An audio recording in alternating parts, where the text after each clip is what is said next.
27 കോടി രൂപക്ക് ടീമിനെത്തിച്ചൊരു താരം, അതും ക്യാപ്റ്റനായി എത്തിച്ചൊരു താരം തൻ്റെ മോശം ഫോം തുടരുന്നു എന്നത് ലക്നൗ സൂപ്പർ ജയൻസിനെ സംബന്ധിച്ച് ഇപ്പോൾ വലിയ പ്രശ്നമാണ്. ഇപ്പോൾ അവർ 4 മത്സരങ്ങൾ കളിച്ചത് 2 മത്സരങ്ങളിൽ ടീം ജയിച്ചിട്ടുണ്ട്, 2 മത്സരങ്ങളിൽ പരാജയപ്പെട്ടിട്ടുണ്ട്. പക്ഷേ ക്യാപ്റ്റൻ്റെ ഒരു ബാറ്റിംഗ് മികവ് എടുത്ത് പറയുകയാണെങ്കിൽ 4 മത്സരങ്ങളിൽ നിന്ന് ആകെ 19 റൺസാണ് നേടിയിട്ടുള്ളത്. ഇപ്പോൾ 27 കോടി രൂപ എന്ന് പറയുന്ന വലിയൊരു തുകക്ക് ഒരു താരത്തെ ടീമിലെത്തിച്ചിട്ട് തങ്ങളുടെ അവസ്ഥ ഇതാണ് എന്ന രീതിയിൽ പല വിമർശനങ്ങളും വരുന്നുണ്ട്. പക്ഷേ സഞ്ജീവ് ഗോയങ്ക, അതായത് ടീമിൻ്റെ ഉടമ, നമുക്കറിയാം പലപ്പോഴും താരങ്ങളുമായിട്ടുള്ള ഇൻട്രാക്ഷനുകളിലൊക്കെ കാരണം വാർത്തകൾ നിറഞ്ഞ, നേരത്തെ KL രാഹുലിനെ പരസ്യമായി ഇങ്ങനെ ശകാരിച്ചു, അതെ ആ രീതിയിലൊക്കെ. പക്ഷെ പന്തിൻ്റെ കാര്യത്തിൽ അദ്ദേഹം അത്ര ദേഷ്യപ്പെട്ടിട്ട് ഇപ്പോൾ കാര്യമില്ല എന്ന് വിചാരിച്ചിട്ടാണോ എന്താണെന്ന് അറിയില്ല. അദ്ദേഹം കൂളായിട്ടാണ് ഇരിക്കുന്നത്. നമ്മൾ പറഞ്ഞ പോലെ തന്നെ KL രാഹുലായിട്ടുള്ള നമുക്ക് ആ സീനുകളൊക്കെ ഓർമ്മയുണ്ട് കഴിഞ്ഞ സീസണിലൊക്കെ പറ്റിയത്. അപ്പോൾ പുതിയ ഒരാൾ വന്നിട്ട് ഇതിപ്പോൾ ഇയാളുടെ പ്രശ്നമാണെന്ന് നാട്ടുകാർ കരുതണ്ടായിരിക്കും എനിക്ക് തോന്നുന്നത്. കാരണം അതിൻ്റെ ഇവിടെ വേറെ വഴിയൊന്നുമില്ല. ഇപ്പോൾ പറഞ്ഞാൽ 27 കോടി കൊണ്ടുവന്ന താരം 4 മത്സരങ്ങളിൽ 19 റൺ നടന്നത്. അപ്പോൾ ഒരു റണ്ണിന് 1 കോടിക്ക് മുകളിലാണ് ഇപ്പം പന്തിന് അവർ കൊടുക്കുന്നത്. ഇപ്പോൾ ബാറ്റിങ്ങിൽ പരാജയം എന്ന് പറയുമ്പം അദ്ദേഹം കീപ്പിങ്ങിലും അത്രത്തോളം മികവുണ്ടോ എന്ന് ചോദ്യം എനിക്ക് അങ്ങോട്ടുണ്ട്.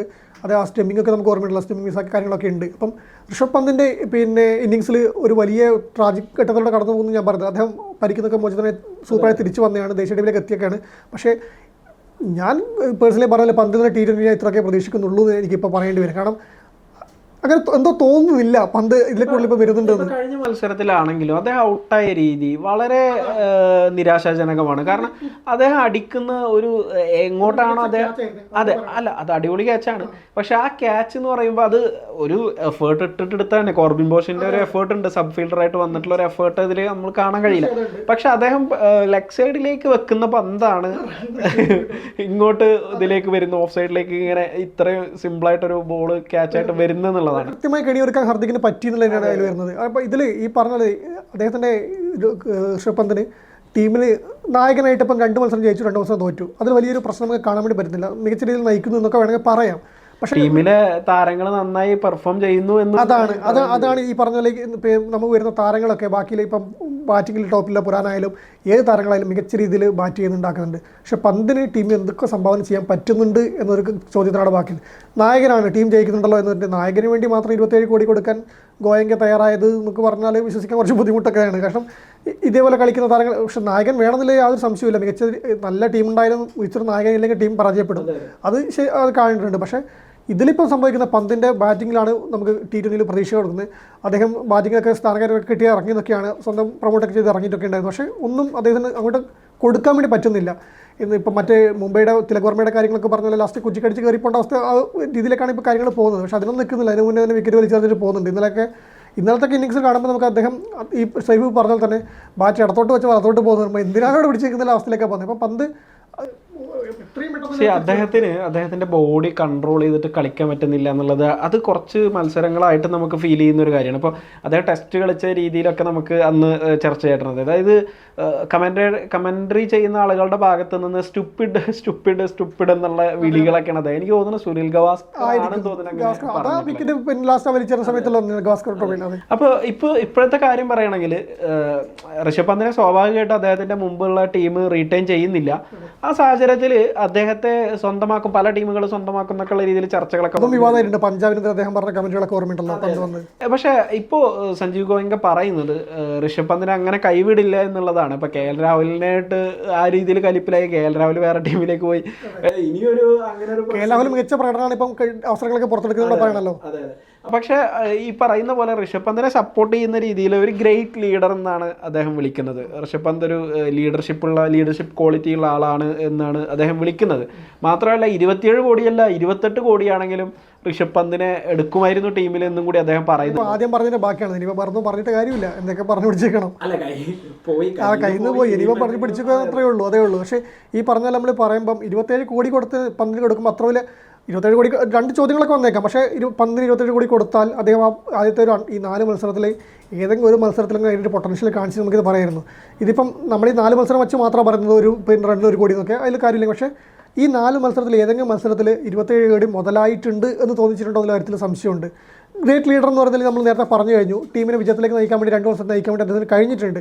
അത് ഈ പറഞ്ഞ സൈഫ് തന്നെ പറഞ്ഞ പോലെ തന്നെയാണ് ടീമിലെ മറ്റു താരങ്ങളുടെ പ്രകടനം. നിർണായക പുരാനൊക്കെ പിന്നെ ടോപ്പ് ബാറ്റ്സ്മാനിലെ മുന്നിൽ നിൽക്കുന്ന താരങ്ങളുണ്ട്. അതുപോലെ തന്നെ ബോളിംഗ് പോലും അത്ര വലിയ പ്രശ്നമില്ലാണ്ട് ടീമിനെ കൊണ്ടുപോകാൻ പറ്റും. മാർഷ് ആണെങ്കിലും മർക്കറൊക്കെ ആണെങ്കിലും മികച്ച ഫോമിൽ. അതെ മാർഷ് നന്നായിട്ട് പറ്റി ചെയ്യുന്നുണ്ട്. ഇതൊക്കെ ആ ഘടകങ്ങളൊക്കെ കൂടി ചേരുന്നുണ്ട്. അപ്പം അതിൻ്റെ ഒരു ഇതുണ്ട്. അപ്പം ഗ്രേറ്റ് ലീഡർ എന്ന് പറയുമ്പോൾ ടീമിൽ ഒരാൾ ഒന്ന് മുന്നിൽ നിൽക്കാനുണ്ട്, വലിയ ഇതില്ലെങ്കിലും പ്രശ്നമില്ലെങ്കിലും. പക്ഷേ മുന്നിൽ നിൽക്കുന്ന ആൾ ബാറ്റ് കൊണ്ട് എന്ത് ചെയ്യുന്നു എന്നുള്ള ചോദ്യത്തിന് ഉത്തരം ഈ ഒരു ഗോയങ്ക ഇപ്പം എനിക്ക് തോന്നുന്നില്ല. ഇപ്പോൾ അദ്ദേഹം കഴിഞ്ഞ ദിവസം പറഞ്ഞത് ഇപ്പോൾ 27-28 ഓടി പറഞ്ഞത് ഈ സീസൺ അവസാനിക്കുമ്പോൾ ഇങ്ങനെയാണ് പന്തിൻ്റെ പ്രകടനങ്ങൾ. അദ്ദേഹം KL രാഹുലിനോട് ചെയ്തതിനേക്കാളായിട്ടും പരസ്യമായിട്ട് ടി വി ക്യാമറകൾക്ക് മുമ്പ് ലൈവായിട്ട് നമുക്ക് കാണാൻ വേണ്ടി പറ്റിക്കും. അങ്ങനെ പറ്റാണ്ടിരിക്കട്ടെ എന്ന് മാത്രമേ പറയുന്നുള്ളൂ. തീർച്ചയായും ഇപ്പോൾ കഴിഞ്ഞ മത്സരത്തിലാണെങ്കിലും ഇപ്പോൾ ഋഷഭ് പന്ത് മോശം ഇത് നടത്തുന്ന സമയത്ത് പന്ത് വീണ്ടും ഔട്ടായി എന്ന രീതിയിലാണ് നമ്മൾ കാണുന്നത്. പന്ത് വീണ്ടും പോയി. ആ സമയത്ത് ക്യാമറകളാണെങ്കിലും മറ്റും ഒക്കെ ഗോയങ്കയുടെ അടുത്തേക്കാണ് പോകുന്നത്. ആളുകൾ അദ്ദേഹത്തിൻ്റെ റിയാക്ഷൻ എന്താണെന്ന് അറിയാൻ വേണ്ടിയിട്ടാണ്. നമുക്കറിയാം ട്രോൾ ഇന്നലെ ഔട്ടായി പോകുമ്പോൾ തന്നെ ട്രോളുകൾ വരാൻ തുടങ്ങിയിരുന്നു. ട്വിറ്ററിലൊക്കെ നിറയുമായിരുന്നു ഇത് ഗോയങ്കയും. വേറൊരു ട്രോളും കൂടി ഉണ്ട്. ഇപ്പൊ കളി കഴിഞ്ഞതിന് ശേഷം രോഹിത് ശർമ്മയും പന്തും ഷർദുൽ താക്കൂറും ഒക്കെ നിൽക്കുന്ന സമയത്ത് ഒരു സംസാരം നടക്കുന്നുണ്ട്. അതിന്റെ ഒരു ട്രോളായിട്ട് വരുന്നത് നിങ്ങൾ എന്തിനാണ് പേടിക്കുന്നത്, നിങ്ങളെ കൂടെ ലോഡ് ഉണ്ടല്ലോ എന്നുള്ളതാണ് ഷർദുൽ താക്കൂറിനെ മെൻഷൻ ചെയ്തിട്ട് പറയുന്നത്. വേറെ ഡ്രസ്സുമായി ട്രോൾ വരുന്നുണ്ട്. ഞാൻ അവരെ സൈഫിന് അയച്ചിട്ടുണ്ടെന്ന് തോന്നുന്നു. അതെ അത്തരത്തിലുള്ള പല അതായത് നമ്മള് ഇപ്പൊ പലതരത്തിലുള്ള തമാശ പറഞ്ഞിട്ട് എയറിൽ കയറ്റി വിട്ടിരിക്കുവാണ്. അത് ഗോയങ്ക അതിന്റെ പുറകെ തന്നെ ഇപ്പൊ പോവാണ്. ഗോയങ്ക താഴെക്കണമെങ്കിൽ ഇപ്പം പന്തിന് ചീത്ത പറഞ്ഞിട്ട് അല്ലെങ്കിൽ പന്തിനോടും ഇതേപോലെ രൂക്ഷമായി. പക്ഷെ കഴിഞ്ഞ മത്സരത്തിൽ വിക്കറ്റ് നഷ്ടപ്പെടുമ്പോൾ നമ്മൾ പ്രതീക്ഷിച്ച പോലെ അല്ല അദ്ദേഹം ഒരു ദേഷ്യത്തിലല്ല അദ്ദേഹം കാണുന്നത്, ഒരു നിസ്സഹായമായ. അതാണ് ദേഷ്യപ്പെടുന്ന കാര്യമില്ല, കയ്യിൽ നിന്ന് പോയി 27 കോടി പോയി എന്നുള്ള ഒരു ചിന്തയാണെന്ന് എനിക്ക് തോന്നുന്നത്. ഈ പറഞ്ഞ കാലത്ത് ഇതിപ്പം ബാറ്റിങ്ങിലും കീപ്പിങ്ങിലും അതല്ലെങ്കിൽ ക്യാപ്റ്റൻസിയിലെങ്കിൽ അദ്ദേഹം കൊണ്ടുപോട്ടെ.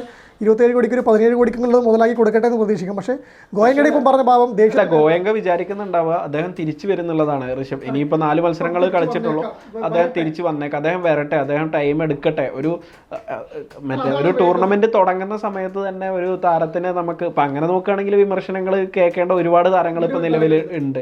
അപ്പം അതുകൊണ്ട് അദ്ദേഹത്തിന്റെ ഒരു സമയം എടുക്കട്ടെ എന്നായിരിക്കും ഒരു പക്ഷേ. ടീം 2 മത്സരങ്ങൾ ജയിച്ചിട്ടുണ്ടല്ലോ, 2 മത്സരങ്ങൾ പരാജയപ്പെട്ടിട്ടുണ്ടെങ്കിലും 2 മത്സരങ്ങൾ ടീം വിജയിച്ചിട്ടുണ്ടെങ്കിലോ. കാരണം ബാറ്റിങ്ങിൽ ഒരു മികച്ച ബാറ്റിംഗ് നിര അവിടെ ഉള്ളത് കൊണ്ട് അതിൻ്റെ ഒരു ഭാരം ഋഷഭ് പന്തിൻ്റെ മുകളിലേക്ക് ഇപ്പോൾ വരുന്നില്ല. പക്ഷെ ഈ പറയുന്ന ടോപ്പ് ഓർഡറൊക്കെ തകരുന്ന ഒരു സാഹചര്യത്തിൽ ഋഷഭ് പന്ത് സ്വയം ഇറങ്ങേണ്ട ഒരു സാഹചര്യത്തിൽ ഇത് എന്ത് ചെയ്യുന്നുള്ളതാണ്. ഒരു കാര്യം കൂടി കൂട്ടിച്ചേർക്കാനുള്ളത്, ഇപ്പം പന്തിന് 27 കോടി ആയിരുന്നില്ല എങ്കിൽ, പന്ത് ക്യാപ്റ്റൻ ആയിരുന്നില്ല എങ്കിൽ ഇന്ന് നമ്മൾ ഈ ഡിബേറ്റൂടെ വരില്ലായിരുന്നു, ഈ ട്രോളുകളൊന്നും വരില്ലായിരുന്നു ഗോയങ്ക ടീമിൻ്റെ ഉടമയാണെങ്കിൽ പോലും. കാരണം ആ ബാറ്റിംഗ് നിര അങ്ങനെ കൊണ്ടുപോകാൻ പറ്റുന്ന മികച്ച ബാറ്റിംഗ് നിരയുണ്ട്. ഒരു താരത്തിൻ്റെ പ്രകടനം നമ്മൾ ചികഞ്ഞു പോകേണ്ട ആവശ്യം വരില്ല. ആ ടീമിൻ്റെ ഇപ്പം നോക്കുമ്പോൾ അതിൻ്റെ ആവശ്യം വരുന്നില്ല. പ്രത്യേകിച്ച് മുംബൈക്കെതിരെ അവസാന മത്സരത്തിൽ ഒരു മികച്ച വിജയം തന്നെ അവർ സ്വന്തമാക്കിയിരിക്കും. അതെ, ആ സമയത്തിൽ ഒരിക്കലും നമ്മൾ ഒരു താരത്തിലേക്ക് ചകഞ്ഞു പോകേണ്ട ആവശ്യം വരുന്നില്ല. പക്ഷേ ഇവിടെ വരുന്നത് ആ ടീമിൻ്റെ ക്യാപ്റ്റൻ ഉടമ ഗോയങ്കയാണെന്നും അദ്ദേഹം ടീമിൻ്റെ ക്യാപ്റ്റന്മാരോട് എങ്ങനെയാണ് പെരുമാറുന്നത് നമ്മൾക്കൊരു ധാരണയുണ്ട്. പക്ഷേ ഈ നായകൻ ഋഷഭ് പന്താണ്, അദ്ദേഹത്തിന് കൊടുത്ത് 27 കോടിയാണ്. ഇതൊക്കെ ഒരുപക്ഷെ ഇന്നലെ അദ്ദേഹം കൂളാകുന്നതിന്റെ വേറൊരു കാരണം ടീം ജയിച്ചതുകൊണ്ട് കൂടിയായിരിക്കും. അത് എന്തായാലും പക്ഷെ നമുക്കിപ്പോ പറയാം. ഇപ്പൊ വേറൊരു കാര്യം കൂടി ഉണ്ട് കേട്ടോ. കഴിഞ്ഞ മത്സരത്തിൽ സ്ലോ ഓവർ റേറ്റ് നിരക്കിന്റെ പേരിൽ പന്തിന് ഇത് കിട്ടിയിട്ടുണ്ട്, 12 ലക്ഷം രൂപ ഫൈന് വന്നിട്ടുണ്ട് ഇതിന്. എന്തായാലും LSGയെ സംബന്ധിച്ച് വലിയ കുഴപ്പമില്ലാത്തൊരു തുടക്കം കിട്ടിയിട്ടുണ്ട്. 4 മത്സരങ്ങളിൽ 2 മത്സരങ്ങൾ വിജയിച്ചു, 2 മത്സരങ്ങൾ പരാജയപ്പെട്ടു. പക്ഷെ ഇനി ക്യാപ്റ്റൻ തിരിച്ചു വരണം എന്നാൽ മാത്രമേ ഇപ്പോൾ ഈ പറയുന്ന ഋഷഭ് പന്തിന്റെ ഇത് ഇപ്പൊ 19 റൺസ് ആളുകൾ പറയുന്നു, 19 റൺസ് കാൽക്കുലേറ്റ് ചെയ്ത് പറയുന്നു 1 റണ്ണിന് 1.42 കോടി രൂപ അദ്ദേഹത്തിന് കൊടുത്തു. അത് ഇപ്പൊ പറയാനായിട്ടില്ല, ഇനി മത്സരങ്ങൾ വരുന്നുണ്ട്. പക്ഷെ ഇത് ഈ രീതിയിൽ തന്നെ തുടരുകയാണെങ്കിൽ എന്താ പറയുക, ആളുകൾ അവസാനം കാൽക്കുലേറ്റ് ചെയ്യും, കണക്ക് വെച്ച് പറയും ഇത്രയും അതായത് കോടി, 1 റൺസിന് എത്ര ലക്ഷം ചെലവാക്കി എന്നുള്ളത്. പറയേണ്ടത് ഈ IPL കഴിഞ്ഞ് കഴിഞ്ഞാൽ T20 ലോകകപ്പൊക്കെ വരാൻ പോകുന്ന വർഷങ്ങളാണ് വരുന്നത്. പന്തിന് ദേശീയ ടീമിലേക്കുള്ള പന്തിനൊരു പരിഗണന അവിടെ ഉണ്ടെന്ന് പറഞ്ഞാൽ യാതൊരു സംശയം ഉണ്ടാവില്ല. ഒരു പരിഗണന ഉണ്ട്, പക്ഷെ അത് ഈ ലെവലിലാണ് പോകുന്നത് കിട്ടില്ല. പ്രത്യേകിച്ച് സഞ്ജു സാംസണൊക്കെ ആയിട്ട് ബന്ധപ്പെട്ട് കണക്ട് ചെയ്ത് നമ്മൾ പറയണം. പിന്നെ സഞ്ജുവിന് ടെൻഷൻ പകുതി കുറയുന്നു തന്നെ പറയേണ്ടി വരും ഈ രീതിയിലാണ് പന്തിന്റെ പ്രകടനമെങ്കിൽ. പക്ഷെ പന്തിന് തിരിച്ചു വരാൻ വന്നാൽ മാത്രമേ IPL ശേഷവും ദേശീയ ടീമിലേക്കുള്ള ഒരു ക്യാപ്റ്റൻസിലേക്ക് വരും. KL രാഹുലും അപ്പുറം തകർത്തടിക്കുന്നുണ്ട്, അതുകൂടി നമ്മൾ വേണം. പഞ്ചും ഇവർ വിക്കറ്റ് കീപ്പിംഗ് രാഹുൽ അവിടെ എത്തിയാലും അത്ഭുതപ്പെടാനൊന്നുമില്ല. അപ്പോൾ അതുകൂടി കാണേണ്ടി വരും. അപ്പം പന്ത് തിരിച്ചു വന്നേ പറ്റൂ. ലക്നൗ ടീം മുന്നേറുന്നുണ്ട്. പക്ഷേ ആ മുന്നേറ്റത്തിനൊപ്പം അതിനൊരു ഊർജ്ജം കിട്ടണമെങ്കിൽ അല്ലെങ്കിൽ അതിന് ഒരു നെടുന്നൂടാവാൻ വേണ്ടി ഋഷഭ് പന്തിന് ഇന്നിങ്സിന് പറ്റണം.